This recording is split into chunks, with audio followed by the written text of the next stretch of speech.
अहमदुहु व नसल्ली अला रसूलिहिल करीम अम्मा बाद अऊज़ु बिल्लाहि मिनश शैतानिर रजीम बिस्मिल्लाहिर रहमानिर रहीम। दोस्तों, एक बार फिर मेरे चैनल में खुश आमदीद। आज की वीडियो बड़ी इंपॉर्टेंट है क्योंकि आज की वीडियो में मैंने एक हदीस को लेके रिसर्च की है और मैं कोशिश करूँगा कि उस रिसर्च का निचोड़ जो है मैं इस वीडियो में आपको समझा सकूँ। नबी करीम सल्लल्लाहु अलैहि वसल्लम ने फरमाया कि दज्जाल इस दुनिया में 40 साल के लिए आएगा, जिसमें से उसका पहला दिन 1 साल के बराबर होगा, दूसरा 1 महीने के बराबर होगा और तीसरा 1 हफ्ते के बराबर होगा और बाकी दिन हमारे ही दिनों की तरह आम दिन होंगे। जिस पे सहाबा ने नबी करीम सल्लल्लाहु अलैहि वसल्लम से पूछा कि या रसूल अल्लाह, हमें ये बताएं कि इन दिनों में जो पहले के 3 दिन हैं, साल, महीना और हफ्ता के, इसमें नमाज़ें कैसे पढ़नी हैं। तो नबी करीम सल्लल्लाहु अलैहि वसल्लम ने फरमाया कि तुम लोग नमाज़ें अपने हिसाब से पढ़ना। मकसद जैसे जो साल की नमाज़ें हैं, साल की नमाज़ें पढ़नी है, दिन के हिसाब से नहीं पढ़ना। तो इस पे बहुत सारे स्कॉलर्स ने और एस्केटोलॉजिस्ट ने इस पे स्टडी करा है। एक बहुत मशहूर एस्केटोलॉजिस्ट हैं जिनके बारे में मैं यहाँ पर उनका नाम तो नहीं लूँगा, ज़ाहिर है, लेकिन उनकी रिसर्च के मुताबिक वो कहते हैं कि जो साल, महीना और हफ्ता है, बेसिकली ये मेटाफोरिकल है। और इससे मुराद ये है कि जो पहले दिन की जो साल की हुकूमत है, उसका अगर जो भी टर्न्योर होगा उसको साल के अगर इक्विवेलेंट लिया जाए तो दूसरे दिन की जो हुकूमत होगी 1 महीने की, वो उससे 12 गुना कम होगी और तीसरे की 4 गुना कम होगी दूसरे से, क्योंकि साल के 12 महीने होते हैं और महीने में 4 हफ्ते होते हैं। तो इससे मुराद फिर चूँकि उन्होंने ये भी कहा कि चूँकि दज्जाल का सिस्टम जो है वो वेस्ट से आ रहा है, तो हम इसको वेस्ट में ही देखेंगे इस चीज़ को। तो उन्होंने कहा कि पहला जो दिन की हुकूमत है, जो साल की है, वो बेसिकली ब्रिटिश एम्पायर है और दूसरी अमेरिकन सुप्रीमेसी है और तीसरी इज़राइल की होगी, जो सबसे कम होगी। तो अगर हम इसको इस नज़रिए से देखें तो किस तरह से हम इसको असेस करेंगे कि ये सिस्टम किस तरह से चलता हुआ आ रहा है और ये क्या है। मैंने इसी पे थोड़ी सी स्टडी करी है जो मैं आपके सामने पेश करना चाहता हूँ। वीडियो शुरू करने से पहले मैं आपसे यही कहूँगा कि वीडियो को लाइक करें, चैनल को सब्सक्राइब करें और बेल आइकन पर क्लिक करें ताकि आगे भी हम ऐसी इन्फॉर्मेटिव वीडियो आप तक पहुँचा सकें। तो कहानी शुरू होती है सन 1600 से। ये 15वीं सदी के उससे शुरू होती है कहानी। 1588 में जब जो उस वक्त की दुनिया थी, उस वक्त हुकूमत, जो उस वक्त की सुपर पावर थी, वो स्पेनिश एम्पायर थी। वो हर जगह अपने हमले करते थे और हर जगह अपनी कॉलोनीज बना के आ जाया करते थे। उन्होंने फिर एक उभरती हुई ताकत पर हमला करने की कोशिश की और उस ताकत ने ना सिर्फ इनको शिकस्त दी बल्कि बहुत ही बुरी तरह शिकस्त दी। वो थी ब्रिटिश एम्पायर। उस वक्त ब्रिटिश एम्पायर का उरूज होना शुरू हुआ था, वो एक पावर बन के सामने आ रहे थे। और चूँकि स्पेन एक सुपर पावर था, तो सुपर पावर का तो काम ही ये होता है कि वो छोटे मुल्कों पे हमला करे और उनको अपने कंट्रोल में कर ले। लेकिन यहाँ उनकी गलती थी, जैसे आज यूएस ने ईरान पर हमला करने की गलती करी और ईरान ने यूएस को अच्छी खासी मार लगा के शिकस्त दे दी। इसी तरह उस वक्त 1588 में ब्रिटिश एम्पायर ने भी कुछ ऐसा ही करा। उन्होंने स्पेन को, जो उस वक्त का सुपर पावर था, उसको बदतरीन शिकस्त दे दी और यहाँ से ब्रिटिश एम्पायर उभरनी शुरू होती है। अब कहानी शुरू होती है सन 1600 से। 1600 से लेके 1763 यानी 1763 तक ब्रिटिश एम्पायर ने क्या करा। उन्होंने ये करा कि उन्होंने सबसे पहले, उस वक्त देखें, आज के दौर में अगर हम देखें तो ताकत कहाँ से आती है? ताकत किसी भी मुल्क के पास फ़ौज से आती है और फ़ौज के हथियारों से आती है। जैसे कि आज के दौर में सारी जो है वो एयर सुप्रीमेसी है। किसके पास कितने अच्छे जहाज़ हैं, कितने अच्छे मिज़ाइल्स हैं, कितने अच्छे उसके पास क्या कहते हैं, ड्रोन्स हैं। तो ये सब चीज़ें जो आपकी जिस मुल्क के पास एयर सुप्रीमेसी है वही आज जीत में है। जैसे आपने ईरान को देखा, ईरान ने अपनी एयर सुप्रीमेसी से ही दोनों बड़े एटॉमिक पावर्स को शिकस्त दी है, न्यूक्लियर पावर मुल्कों को शिकस्त दी है। इसी तरीके से उस दौर में जिसके पास नेवी मजबूत होती थी वही ताकतवर होता था और उस वक्त उन्होंने यही करा। ब्रिटिशर्स ने अपनी नेवी को इंतहाई मजबूत करा और दूसरा काम उन्होंने करा कि अपनी एक्सपोर्ट्स को बहुत ज़्यादा बढ़ाना शुरू करा। उसके बाद क्या होता है कि ब्रिटिशर्स ने कुछ इस तरह से अपनी एक्सपोर्ट्स को बढ़ाने की कोशिश करी कि उन्होंने, जो उनकी जो क्वीन थी एलिज़ाबेथ द फर्स्ट, उन्होंने सबसे पहले एक ट्रेडिंग, जो एक तजारती कंपनी को इजाज़त दी, उनको मोनोपोली दे दी कि वो जिस तरह चाहें ऑपरेट करें दुनिया में, उनको गवर्नमेंट कंट्रोल नहीं करेगी। और वो थी और उसको इजाज़त दी कि वो जाके ईस्ट इंडीज़ यानी इंडिया, क्योंकि ये लोग वेस्ट इंडीज़ को जो जो वहाँ के मुल्क जो ममालिक थे वेस्ट में, उनको ये जो ब्राउन जैसे एशियन टाइप दिखते थे उनको उनको वेस्ट इंडीज़ कहते थे, इनको ईस्ट इंडीज़ कहते थे। तो ईस्ट इंडीज़ का मतलब ये था इंडिया में, कि वो इंडिया में जाके ट्रेड करें। और इसी के बाद एक बहुत मशहूर ट्रेडिंग कंपनी जो बाद में इंडिया पाकिस्तान में जो आज का इंडिया पाकिस्तान का रीजन उसमें तबाही मचाई, वो थे ईस्ट इंडिया ट्रेडिंग कंपनी। उनको इजाज़त थी ट्रेड करने की, और वो जहाँ जाके ट्रेड करा करते थे और जो पैसा वो जनरेट करते थे, वो उसका तरीका उनका ये था कि वो माल बेचा करते थे। वो जैसे जगह जगह जाके कल्टीवेशन करते, ज़मीनें ख़रीदते थे और वहाँ कल्टीवेशन करते थे, और वहाँ से जो पैसा वो जो अपनी कल्टीवेशन बेचा करते थे तो उसके बदले वो गोल्ड लिया करते थे, क्योंकि उन दिनों में गोल्ड जो था वो एक करेंसी था, पेपर करेंसी तो थी नहीं उस वक्त। तो उसके बाद क्या होता है कि ये 1600 से लेके 1763 यानी 1763 तक यही मामला चलते रहते हैं, और वो गोल्ड जमा कर रहे होते हैं और अपनी नेवी को मजबूत कर रहे होते हैं। फिर 1763 में क्या होता है? 1763 में ब्रिटिशर्स जो हैं अपनी ताकत का मुजाहरा करते हैं, किसके ख़िलाफ़? उस वक्त के दो सुपर पावर्स के ख़िलाफ़। कौन कौन? स्पेन और फ्रांस। उनके ख़िलाफ़ एक बड़ी मशहूर जंग होती है उनकी, 7 ईयर्स वॉर। मैं सही बता रहा हूँ, बिल्कुल ऐसे ही 7 ईयर्स वॉर होती है। और उस जंग में वो जो हिस्टोरियंस हैं वो कहते हैं कि वो जंग पहली वर्ल्ड वॉर थी बेसिकली। जो वर्ल्ड वॉर 1 और 2 उससे पहले एक बहुत बड़ी जंग हुई थी जो ये वाली जंग थी।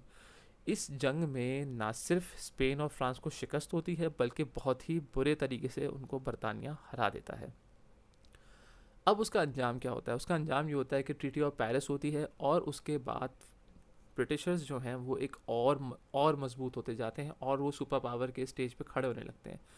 और इसको फाइनल नेल जो कहते हैं, final nail to the coffin जो होती है, वो ये होता है कि वो 1815 में एक बहुत मशहूर जंग होती है, बैटल ऑफ वाटरलू, जो फ्रांस और ब्रिटिश एम्पायर के बीच होती है, जिसमें नेपोलियन को शिकस्त होती है। और वही आखिरी कील होती है कॉफिन में, जो बरतानिया को दुनिया का बादशाह बना देती है। अब बरतानिया दुनिया में हुकूमत कर रहा होता है, क्योंकि उस वक्त और भी एम्पायर्स मौजूद थी, कि खिलाफत उस्मानिया भी थी, मुग़ल एम्पायर थे, लेकिन पूरी दुनिया का जो राज था वो ब्रिटिश के पास था, ब्रिटिश राज। और ये चलता रहा कब तक? ये चलता रहा 1914 तक, जब तक वर्ल्ड वॉर 1 जब शुरू होती है, तो वहाँ से बरतानिया का डाउनफॉल शुरू होता है। अब कहानी तब्दील होनी शुरू होती है। अब इसके बाद 1945 तक जो ब्रिटिश एम्पायर है उसका सूरज गुरूब हो जाता है। अब यहाँ के बाद क्या कहानी है? ये सारी कहानी बताने का मकसद ये था कि अब आप गौर करें, अगर 1600 से लेकर 1945 का अगर हम टेन्योर को देखें तो वो तकरीबन होते हैं 345 ईयर्स।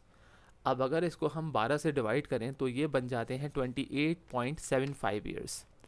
बिल्कुल, मैं शायद अब मैं अपनी कैलकुलेशन में गलती ना करूं, बिल्कुल ऐसा ही है, 28.75 ईयर्स बन जाते हैं। यानी दज्जाल का पहला दिन जो 1 साल के बराबर है, अगर वो ब्रिटिश एम्पायर ही है और वो 345 दिन है, 345 साल हैं, तो अगला दिन जो है उसका जो 1 महीने के बराबर होगा वो फिर 28.75 ईयर्स का होगा। अब 28.75 ईयर्स से क्या मुराद है? अगर वो यूएस के पास वो पावर ट्रांसफ़र हो रही है तो वो कैसे हो रही है? देखिए, 1945 या इसके वर्ल्ड वॉर 2 के बाद यूएस एक सुपर पावर बन चुका था, लेकिन दुनिया उस वक्त यूनिपोलर नहीं थी। यूनिपोलर से मुराद वन साइडेड नहीं थी, दुनिया बाइपोलर थी उस वक्त। एक अगर वेस्ट में यूएस था तो ईस्ट में सोवियत यूनियन भी बैठा हुआ था, जो एक बहुत ताकतवर एक मुल्क बना हुआ था, एक पावर बनी हुई थी वहाँ पे। तो लेकिन जाहिर है जब दो पहलवान मैदान में उतरते हैं लड़ने के लिए तो एक की जीत एक की हार होती है।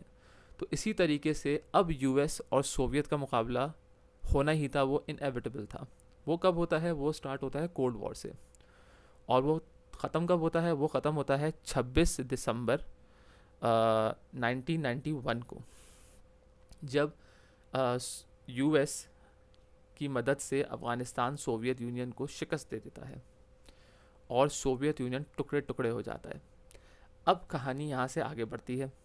अब दुनिया जो है वो यूनिपोलर हो जाती है फिर से, और दुनिया फिर देखती है यूएस को एज अ सुपर पावर।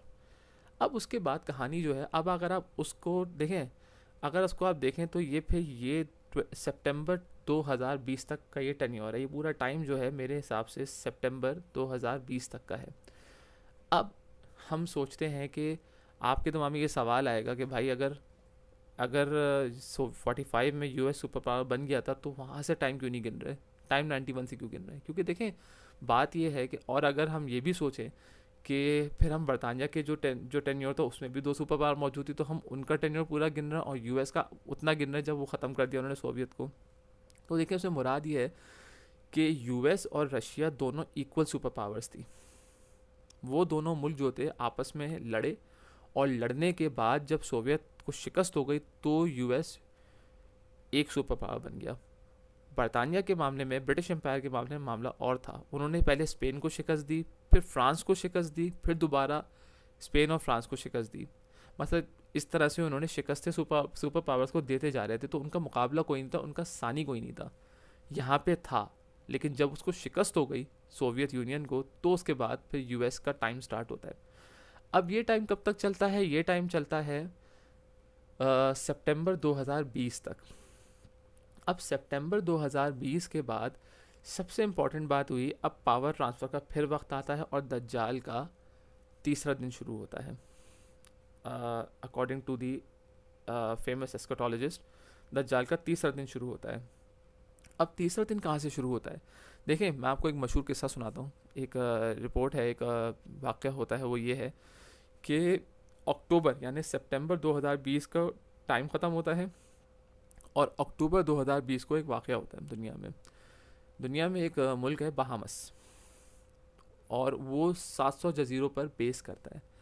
अब वहाँ प्रॉब्लम ये होती थी कि हर चूँकि 700 जजीरे थे और रिमोट जजीरे थे, तो वहाँ पे बैंक्स को हर जजीरे पे एक बैंक और एटीएम बनाना बहुत मुश्किल काम था।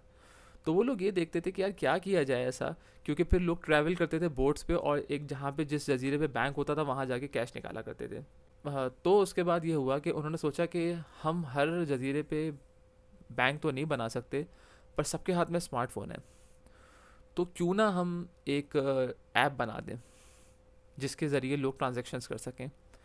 और ना कि सिर्फ ऐप बनाए, क्योंकि बहामस चूँकि जजीरे हैं तो वहाँ पे समुद्री तूफ़ान और बहुत आते हैं, तो इस वजह से वहाँ पे बिजली और इंटरनेट का बहुत इशू रहता है। तो उन्होंने सोचा कि एक ऐसी ऐप बनाई जाए जो ना सिर्फ इंटरनेट पे चले बल्कि ऑफलाइन मोड पे भी काम करे, और ब्लूटूथ के ज़रिए भी उससे ट्रांजैक्शंस होनी चाहिए। और ऐसा ही उन्होंने किया।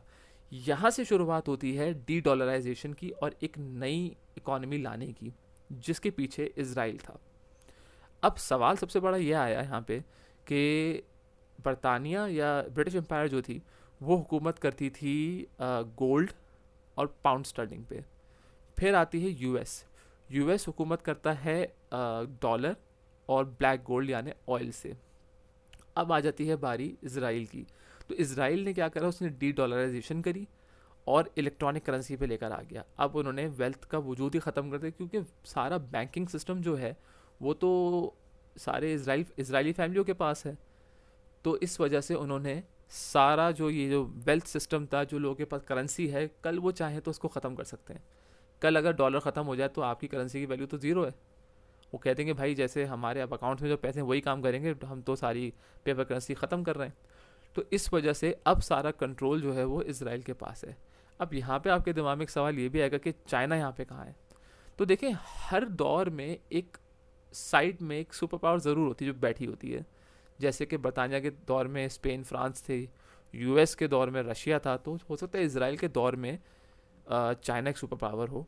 लेकिन प्रॉब्लम यह है कि बैटल ग्राउंड या सेंटर ऑफ अट्रैक्शन कौन सा सुपर पावर बनता है, वो इस पर इज़राइल है। जैसे हम देख रहे हैं आज के हालात में इज़राइल एक हर जगह पे इज़राइल अपनी पावर डोमिनेंस दिखा रहा है। सही है, वो फिजिकली तो वो ईरान से हार रहा है, शिकस्त खा रहा है, लेकिन वो बार बार यूएस को कन्विंस कर देता है और बार बार यूएस जो है वो ईरान पे हमला करता है। तो मैंने ये असेस करा कि अगर हम 3 दिनों को इसी तरह से कर रहे हैं तो क्या वाकई जो जिन एस्केटोलॉजिस्ट की बात मैं कर रहा था, क्या उनकी थ्योरी सही थी? तो इस थ्योरी को मैंने डिबंक करने की कोशिश करी, या इसको डिबंक तो खैर इज़ नॉट राइट वर्ड, मैंने इसको कोशिश करा कि इसको कैसे इसमें एडजस्ट किया जाए कहानी में। तो अगर हम फिर मैं अपनी पूरी वीडियो को समराइज़ कर देता हूँ, वो इस तरीके से है कि पहला दिन अगर 345 साल का है तो उसको अगर हम 12 से डिवाइड करें तो वो 28.75 ईयर्स बनता है। तो ब्रिटिश एम्पायर जो थी वो अगर 345 ईयर्स ने हुकूमत करी और वो दज्जाल का पहला दिन था जो 1 साल के बराबर था, तो दूसरा दिन जो है वो 28.75 ईयर्स का हो गया, जो फिर यूएस ने आफ्टर डिफीटिंग सोवियत इन अफ़गानिस्तान, तो उसके बाद से जो टाइम सितंबर 2020 तक होता है वो यूएस का है। और उसके बाद जो टाइम बचता है जो 1 हफ्ते का है वो बेसिकली है 6 साल 7 महीने का। इसका मतलब ये है कि वो वैसे तो टाइम अभी क्या नाम है अगले साल ख़त्म हो जाएगा जनवरी फरवरी में, स्प्रिंग्स में उसके, लेकिन ये एक वन मैंस ओपिनियन है। फिर वही बात है जब मैं हर वीडियो में कहता हूँ ये मेरी ओपिनियन है, हो सकता है मैं गलत हूँ और मे भी मैं गलत ही हूँ, ये तो अल्लाह ही बेहतर जानता है कि इसकी टाइमलाइन दज्जाल की टाइमलाइन क्या है, ये तो हमारी एक असेसमेंट है जो हमें करनी है। लेकिन ये सब चीज़ें, ये फ्यूचर के हाल और ये सब दज्जाल का आना, ये सब अल्लाह बेहतर जानता है कि कब कहाँ और कैसे दज्जाल आएगा, क्योंकि बहुत लोगों ने बहुत तरह की थ्योरीज़ दी हैं और ज़्यादातर फेल ही हुई हैं। तो अगर आपको वीडियो पसंद आई है तो वीडियो को लाइक करें, चैनल को सब्सक्राइब करें और बेल आइकन पर क्लिक करें। अल्लाह हाफिज़।